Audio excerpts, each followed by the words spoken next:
One of my biggest fears as a leader is getting too far away from the classroom. Mm, That's where my heart is. I don't want to get too far away from the classroom. I need to know what's going on. I need to know what's on the hearts and minds of our educators because they're with our kids all day long. I also don't want to get too far away from implementing best practices. The only way to learn is to teach. So if I'm going to ask a teacher to implement a practice or an instructional approach that might be a little uncomfortable for them, I'm going to volunteer to model it myself. You are now listening to the Lifelong Learning Defined podcast with your host, George Valenzuela. This is education coach George Valenzuela. Welcome to the Lifelong Learning Defined podcast, where I provide all educators, whether instructional leaders or teachers, tips on how to be their best both personally and professionally. Now let's get into it. We're here today with an incredible educator and leader, my good friend, Lauren Kaufman. Lauren is a leadership coach, author, and practitioner who helps schools and leaders stay grounded in the classroom while scaling growth and impact. New Yorker? I am from New York. Know that. I'm from Queens. I lived in the five towns in Cedarhurst, moved out to Suffolk County, and I went to Longwood High School. And I went to SUNY Old Westbury in New York, on Long Island, I should say. Wow, I'm so impressed. I did not know that we were neighbors. Pretty cool. Amazing. Yeah, I mean, the Amazing. first school I taught in was in Queens. It was in Ozone Park, Queens, and then Forest Hills. I know that area as well. For the audience, I first came across Lauren's work on Edutopia. As you all know, I write for Edutopia. I'm a contributor. So is she. I also saw her work on LinkedIn and immediately knew I had to have her on the show. Her voice is sharp, real, and full of wisdom. Much respect to you, Lauren. How are you? Thank you so much, George, for having me. It's such an honor and a pleasure. I've been following your work for quite some time. I've been reading your articles on Edutopia. I read your recent book. I'm a big fan of your work. To be Thank you. invited as a guest here today is like a true celebration for me of meeting someone who's been such an inspiration to so many educators around the world through all of your research and practical work. What I love about your work is that you bridge theory with practice so beautifully. You provide actionable ideas for educators because time is a precious resource. And we talked a little bit about that off screen, and it's just nobody has enough time. The fact that you're offering the educational community so many practical strategies to implement in the classroom tomorrow, whether it's through your articles or through your books, I appreciate that so very much. And that's why I feel like we connected because I appreciate that in you. I want to say thank you. And for the audience, y'all, this woman right here is being so modest and so humble. She is an expert, not just at instruction and scaling growth and impact, helping not just the students' impact, but also at the admin impact. She amplifies my voice and countless others every day on social media. When I see her do that, sometimes I feel ashamed. I feel ashamed because we should all be doing that. She does that in spades. She's awesome. And you're about to find out why. I'm really blushing over here right now. I appreciate that. All I'll say is thank you, and I appreciate it. I need to take compliments better. And, I'm and not great at taking compliments. I do appreciate it. And I do believe that so much of what I've been gifted in the field of education is people who have been on my path, who have recognized my gifts that I didn't recognize in myself. I really feel a commitment to paying it forward and to be able to do that for others, to be able to recognize their gifts and elevate them and shine the light on them is really, really important to me and really a special part of building an educational community, a professional learning community, a professional learning network. We have to celebrate each other's work. There's no competition to me when it comes to our field in education. We're all here for kids. there's way too many school districts out there and way too many conferences for there to be any competition. But unfortunately, many people are very competitive. And I guess it's just human nature. I think so. I always try to find the good in others. I always Mhm. think about what do we value What do people value? It makes me curious. It makes me interested. I believe in the good of people. I don't think people ever intentionally, at least I like to start with this thought, want bad for other people. I'd like to think that unless they make me think otherwise. In the last 2 years, I've had a lot of people doubling back. People that wrote you off years ago. And what I mean by wrote you off is just that you parted ways. I see them doubling back. For me, I like to understand everything. Why do people do what they do? Why do they say what they say? I've learned a lot about human nature, human psychology, and dark psychology. I didn't know dark psychology. So dark psychology, for folks who don't know, is when someone tries to control and manipulate you without you knowing about it. Sometimes it's through passive aggressive behavior because they've been treated that way. So they don't know that they're actually doing this. They're just doing what's been done to them. But then some people know what they're doing and they're very intentional. I completely relate to what you said. You don't believe most people are bad or have bad intentions, but I think a lot of people don't know what they're doing. And what I mean by that, when they do something, they're just acting on impulse, not emotional intelligence, not really thinking it through. And then we have to be mindful and careful of those people though. So they don't mean to, but they can have an impact. I think it's true. I've really tried to put my energy where I feel my energy going. So I'm drawn to certain people, certain work that's out there. If I feel there's an authentic lens put to the forefront, I am drawn to that. And I tend to look the other way if I'm not feeling a connection to whatever it is, to people, to work. And I've really let my intuition guide me on that path. And it's always served me pretty well. You supervise a lot of people at the district level. When you see other leaders not do that, now it's impacting what you're trying to do and your mission and your vision or that of the superintendent. How do you help them understand that they don't have to react or respond to everything? For me, everything is a team effort in the way I approach things. I look at myself as a thought partner in the work that I do. Having genuine conversations with colleagues, other educators, it really gives you a window into who they are and what they believe in. I really believe in the work that we do. We have to approach it. I don't believe in a hierarchy. I believe in we salute the person, not the title. That's something my dad taught me. And he used to say that to me all the time. I have to give my dad credit for that one. And growing up, that's the way that I was raised, really. For me, in an organization, we are all leaders for kids. If we are working in an educational organization, we are there to move teaching and learning forward, also to create a culture, an ecosystem, a learning ecosystem where we're in this together. But within that, we have to recognize, and going back to your question, is that there are different personalities, different styles of leadership, and different approaches. But we need that too in an organization.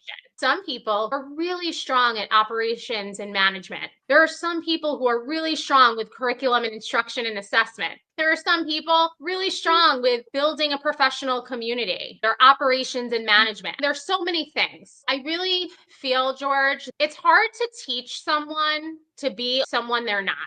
People to be who they are in whatever role they're living. How do we capitalize on the people around us and their strengths to move our work forward together? So for an area that I am stronger in, I'm not going to seek out those leaders to support me in that work, or I will as thought partners, because I always like people to challenge me. I love collaboration in the work. For the people who lead differently than me, I just think that it's something I learned from. Most of the people I've worked with in my career, and this is my 20th year in education, have always had, I've been lucky, I guess, always the best interest of kids at heart. I've really never met an educator who hasn't. Our approach might be a little bit different for how we get there, but I have to respect those approaches if they're right for kids. That's the way I look at it and approach it. We need different people within our organizations, within our systems, within our learning ecosystems to move the work forward. If you're watching this on YouTube or listening on Spotify or iTunes, please hit the subscribe button. Please hit the like button and share this episode with your family, friends, and colleagues who are interested in self-improvement through lifelong learning. And now for a word from one of our sponsors. We had the pleasure of listening to George this morning on project-based learning, and he shared his story that his aunt encouraged him to go into education. And she was absolutely right. He is so talented at sharing information in a way that is easy to digest and is inspiring to go back and actually implement and make change. So my takeaway is that Mr. Valenzuela was very inspiring. He was very motivational and helped me to think about a new way of getting my teachers excited. When I set out to do a workshop, my key deliverable is energy. And this momentum is used to make connections, inspire, educate, and ultimately transform the audience, so that they're compelled to take that same energy back to their schools and communities. And although we have fun, we tackle the hard topics of today, like educational policy, pedagogy for improving curriculum and instruction, and empowering today's students by connecting our work to the needs of the workforce. So please consider Lifelong Learning Defined for your next keynote, workshop, or conference, and overall instructional and educational coaching needs. My name is George, and I hope to connect with you soon. We would love to have him come and do some work with us and help us be a little more successful and help our students to be more successful.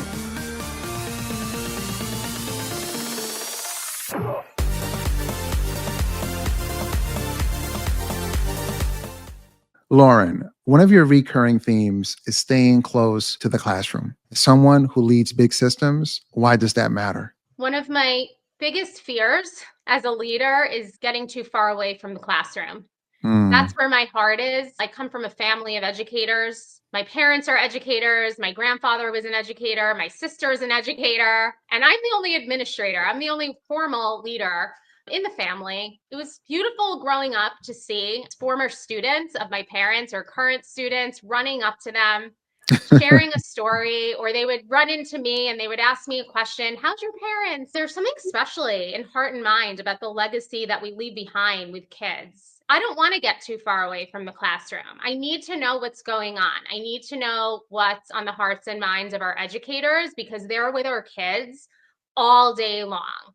I also don't want to get too far away from implementing best practices. The only way to learn is to teach. So if I'm going to ask a teacher to implement a practice or an instructional approach that might be a little uncomfortable for them, I'm going to volunteer to model it myself. That's really important to me because if we're asking people to do something, you model what you want to see. And that's really what I live by in this work.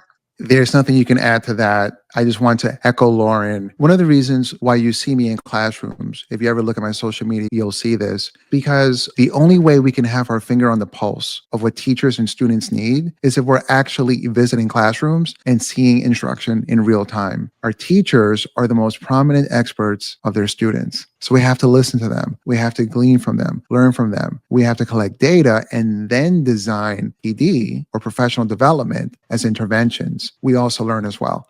That's a really good point. Also, the best professional learning happens inside of the classrooms. It's Right. always wonderful to be able to watch other teachers teach because we pick up on instructional practices we might not have employed ourselves. And then having a debriefing conversation in that space right then and there and not waiting.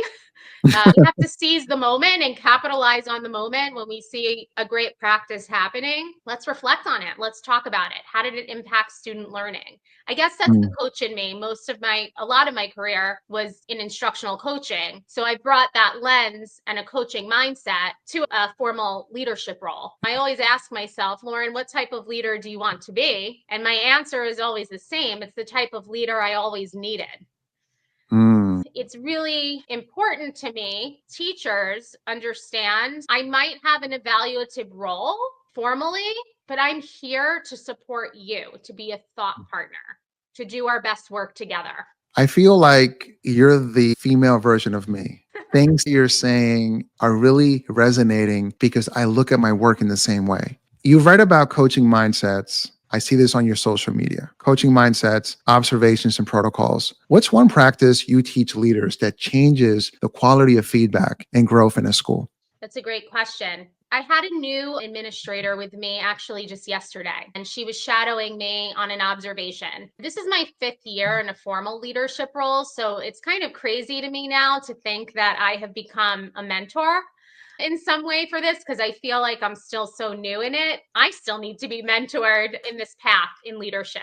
There's so much to learn every single day. And one of the things that was really important to me that when I took this mentorship on with this new administrator was that she understood that this wasn't just a check the box experience when we do an observation. This is an opportunity to be a thought partner with teachers, share best practice, to collaborate on instructional planning and instructional design. What should be included in that learning experience for our kids? Wow. There are also a lot of priorities and initiatives happening where we live right now in terms of Portrait of a Graduate, in terms of evidence-based reading instruction, things like that. And we want to make sure that this work is also grounded in those priorities, which are really best practice at the end of the day. The best advice I was giving this new leader that I would give to any leader is to listen first and ask good questions.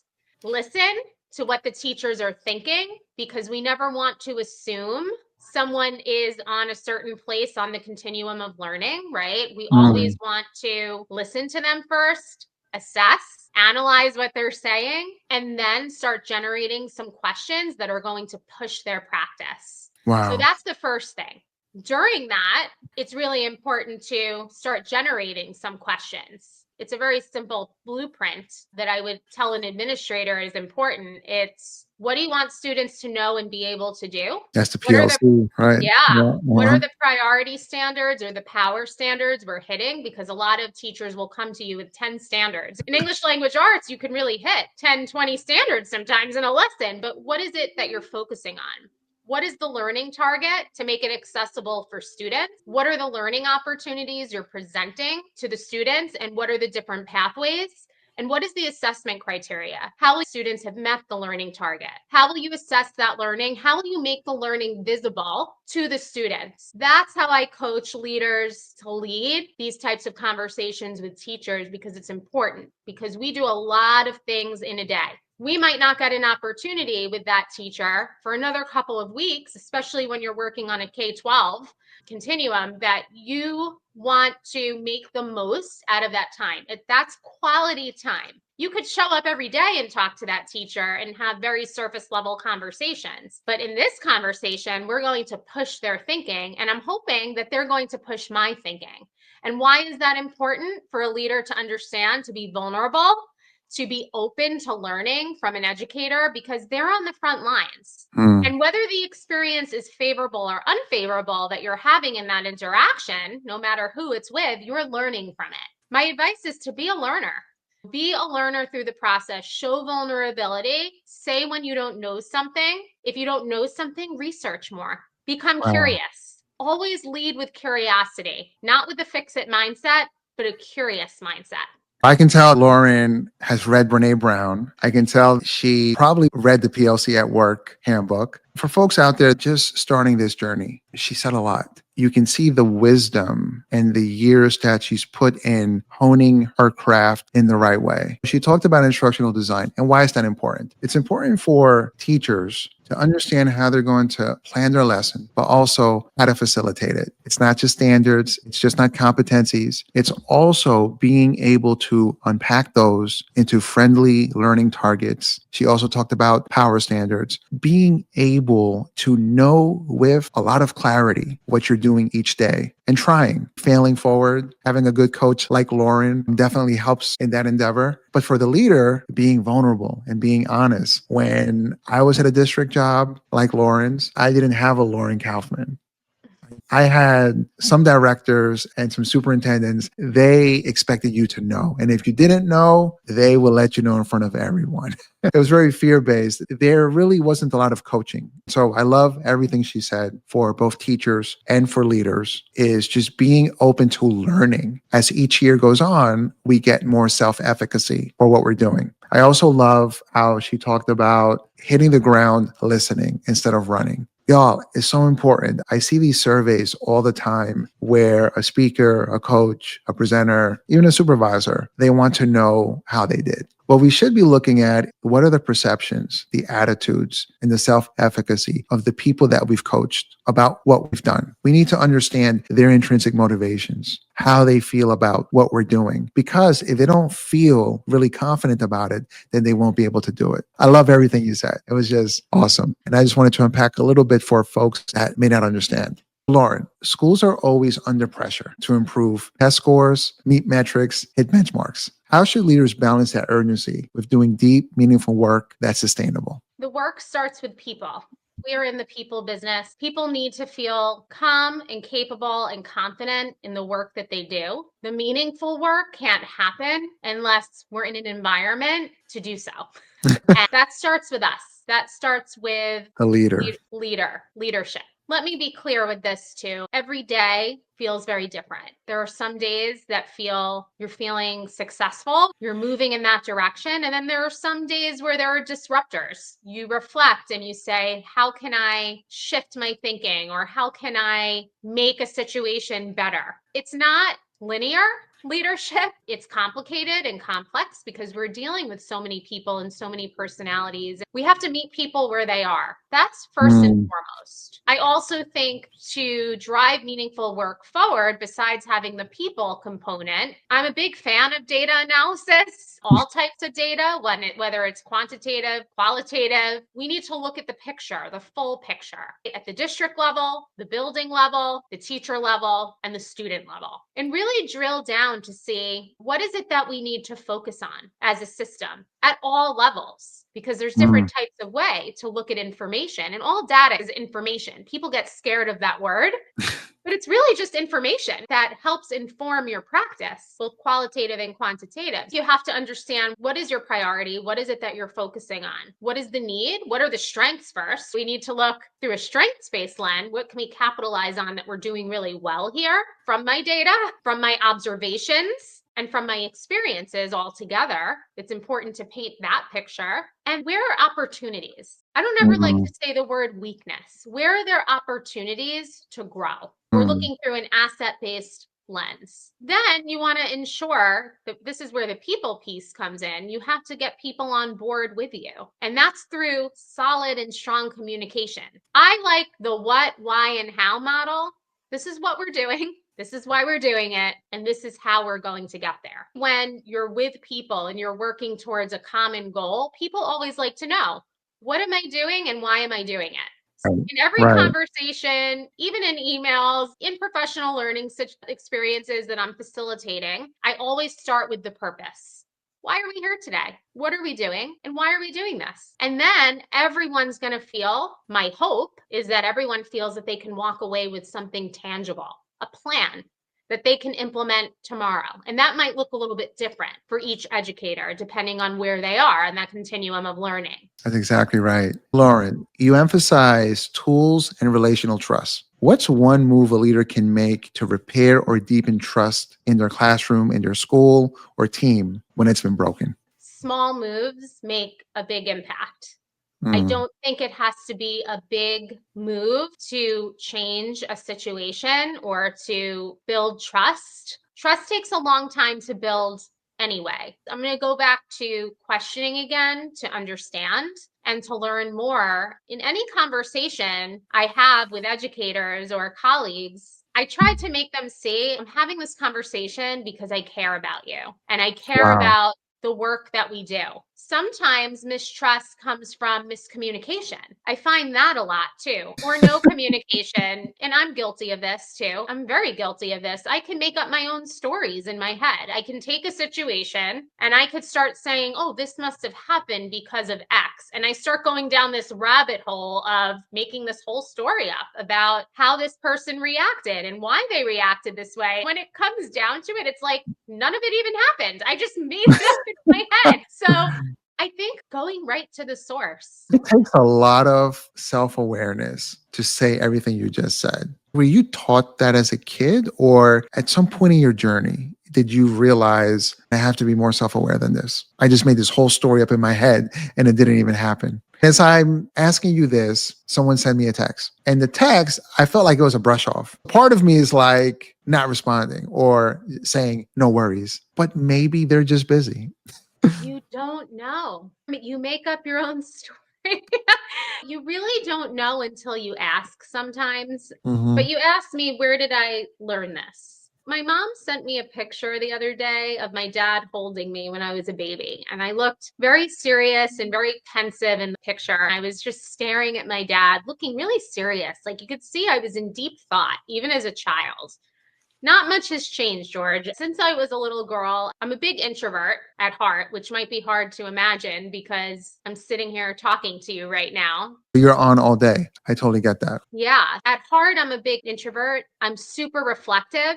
It's a blessing and a curse that I'm also pretty intuitive. Things that happen, I can sense that they're going to happen before they happen sometimes. And I'm very thoughtful. At least I try to be. Am I always right? No. There are times I get it wrong. So please let me be clear with that. But my intuition has always guided me in the right direction. I'm always looking at body language, the way people respond, what they say, but more what they do. Body language and actions say a lot.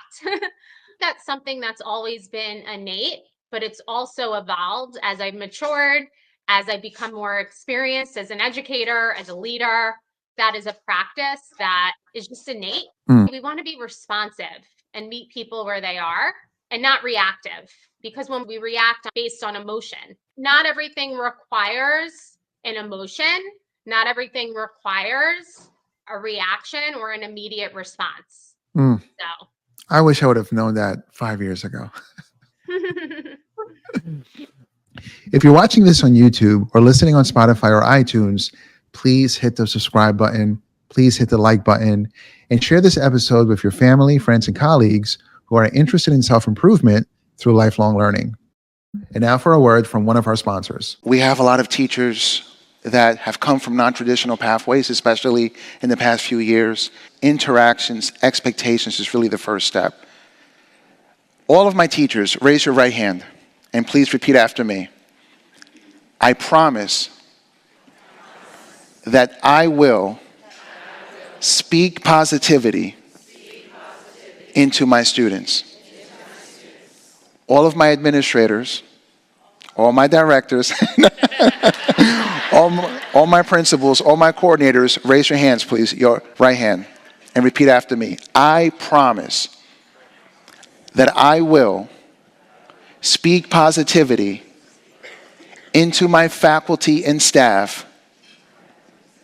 Thank you. Artificial intelligence, tech, and innovation are really heating up. How do you see leadership evolving, and how should leaders be preparing now to lead in an AI-infused education space? It is our professional obligation to ensure that our educators are familiar with artificial intelligence, because it's only going to evolve even more, but also to share with them that it's important that the human intelligence piece still really stay at the forefront, because the input that we give artificial intelligence is even more important than the output. It's something that we have to embrace. How do we do that? We model it. When I'm with teachers during a professional learning experience, I'm going to show them my thinking around artificial intelligence. I'm going to model a digital tool that can strengthen our practice or elevate the efficiency of work that we're trying to do. Something that might have taken me hours in the past has now taken me minutes. What does that do? That opens me up to do other things that are essential. The productivity that I have experienced with AI is incredible. It's incredible, yeah.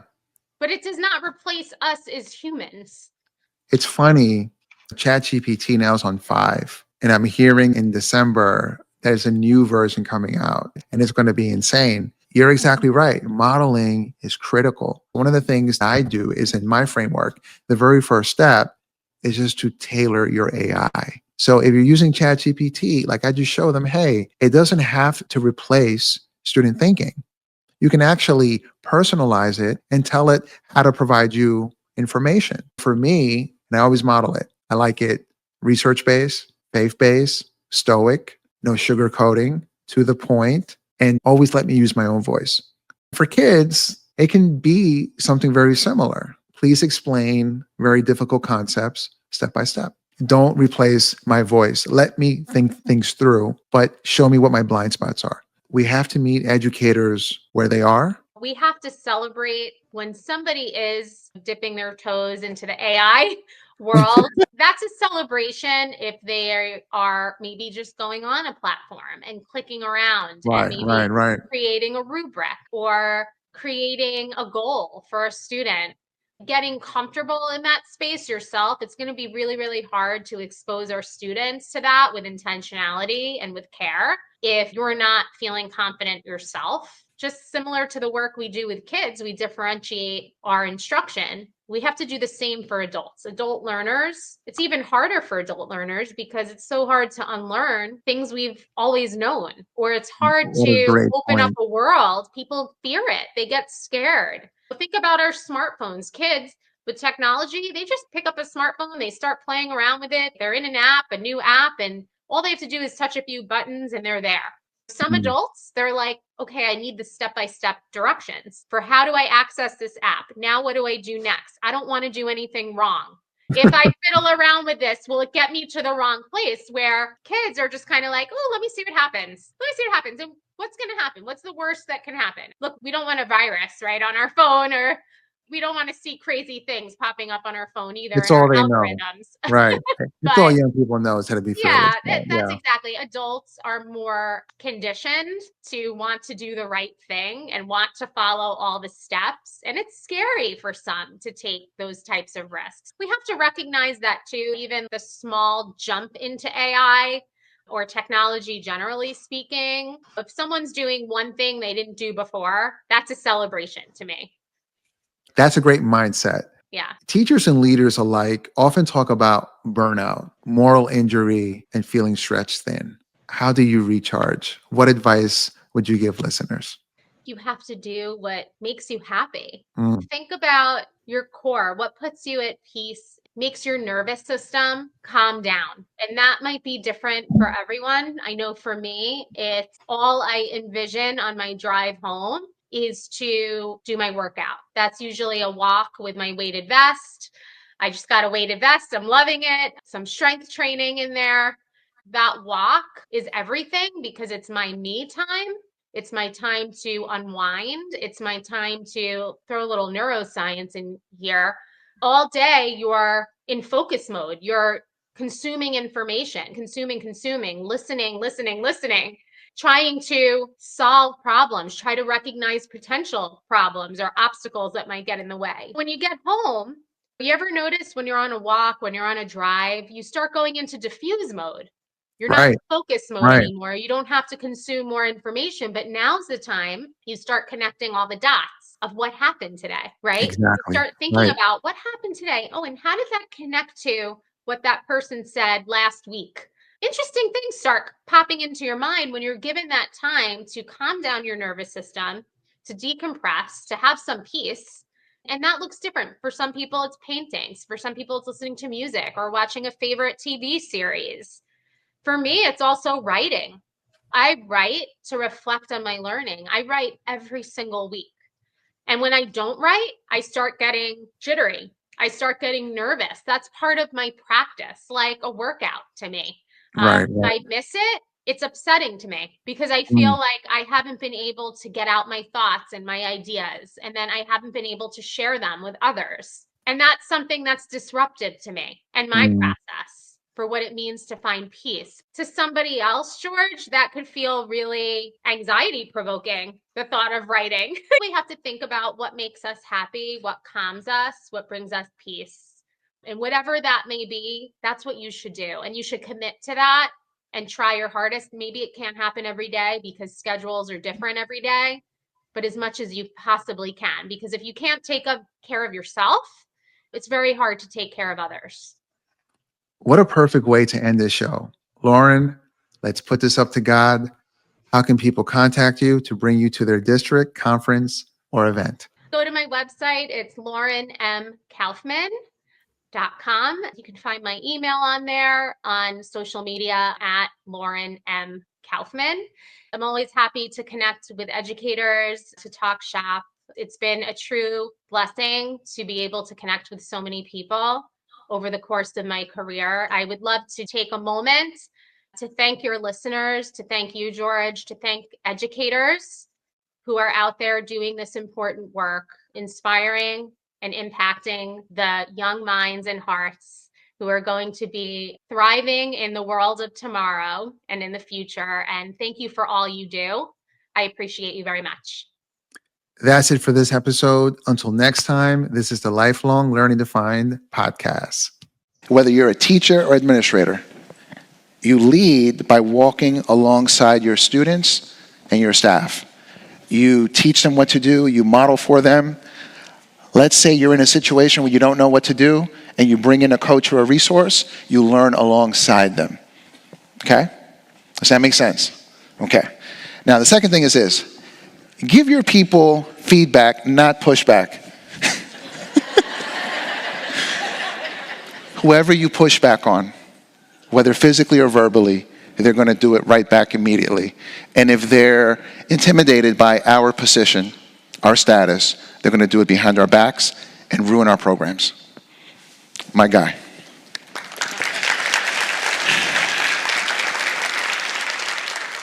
I want to leave you on this note. Trajectories can be changed. When I was in 10th grade, here's a snapshot of who I was in 10th grade. There's a rapper named Rakim. I'm not sure if you guys know about Rakim, but he used to say, it's not where you're from, it's where you at. And I played that on my headphones at 16 years old every day until I believed it. I'm showing you this because I'm seeing versions of this throughout American schools. This is your reality of what you have to face. If I can do it, any kid can do it, but they have to work hard. Thank you.